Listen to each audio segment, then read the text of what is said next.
रविवार को देश में नई सरकार का गठन हो गया। नरेंद्र मोदी लगातार तीसरी बार प्रधानमंत्री पद की शपथ ली। करीब 6 दशक के बाद यह पहली बार हुआ जब कोई नेता लगातार तीसरी बार प्रधानमंत्री बना। नरेंद्र मोदी की ताजपोशी के साथ उनके नेतृत्व वाली तीसरी सरकार काम करना शुरू कर दी। मोदी लगातार कहते रहते हैं कि उनका तीसरा कार्यकाल बड़े फैसलों वाला होगा। पिछले 10 साल का कार्य तो सिर्फ ट्रेलर है।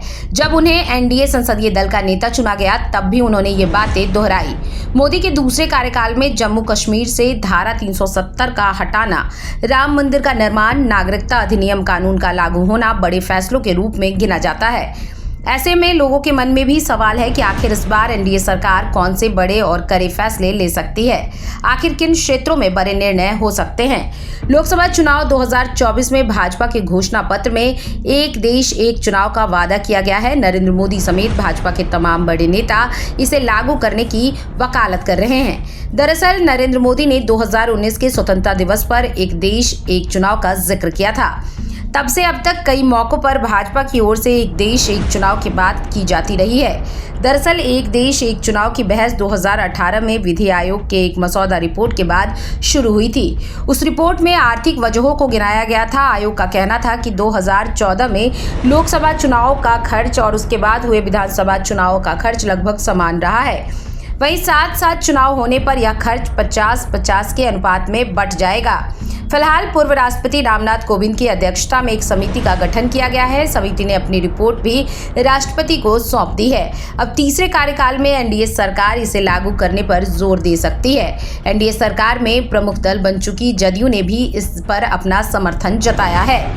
देश भर में सबके लिए एक समान कानून करना भाजपा के एजेंडे में रहा है। पार्टी ने 2024 के घोषणा पत्र में इस विषय को रखा है। भारतीय जनता पार्टी ने 2022 में हुए उत्तराखंड विधानसभा चुनाव में इसे मुद्दा बनाया था और चुनाव जीतने के बाद इसे लागू भी कर दिया। अब भाजपा के नेतृत्व वाले एनडीए के तीसरे कार्यकाल में समान नागरिक संहिता को आगे बढ़ाने पर जोर दिया जा सकता है। हालांकि इसके लिए सहयोगी दलों का समर्थन जुटाना बड़ी चुनौती होगी। यूसीसी के मामले में जदयू ने भी कहा है कि इसमें सबकी राय जरूरी है।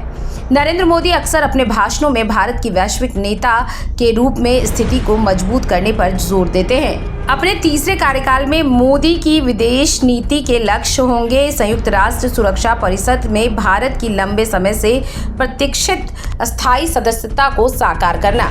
विदेश नीति के मोर्चे पर सरकार यूएनएससी की सदस्यता पर जोर देगी, लेकिन इस प्रयास में संयुक्त राष्ट्र में सुधार भी शामिल है। यूएनएससी में सुधार करना एक बड़ी चुनौती होगी क्योंकि स्थायी सदस्य चीन अक्सर भारत को इसमें शामिल करने का विरोध करता आया है। तीसरे कार्यकाल में केंद्र सरकार की प्रमुख स्वास्थ्य बीमा योजना आयुष्मान भारत को बड़े आकार में देखा जा सकता है। नरेंद्र मोदी चुनावी कार्यक्रमों में यह कहते रहे हैं कि तीसरे कार्यकाल में बड़े फैसलों के लिए मोदी की गारंटी पूरी की जाएगी।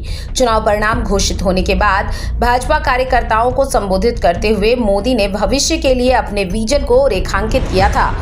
मोदी के आयुष्मान भारत के तहत प्रदान की जाने वाली मुफ्त स्वास्थ्य सेवा तक अभूतपूर्व पहुंच पर जोर दिया। इसके अलावा भाजपा के 2024 के घोषणा पत्र में आयुष्मान भारत के कवरेज को 70 वर्ष से अधिक उम्र के वरिष्ठ नागरिकों और ट्रांसजेंडर समुदाय को शामिल करने के लिए आगे बढ़ाने का भी वायदा किया गया है।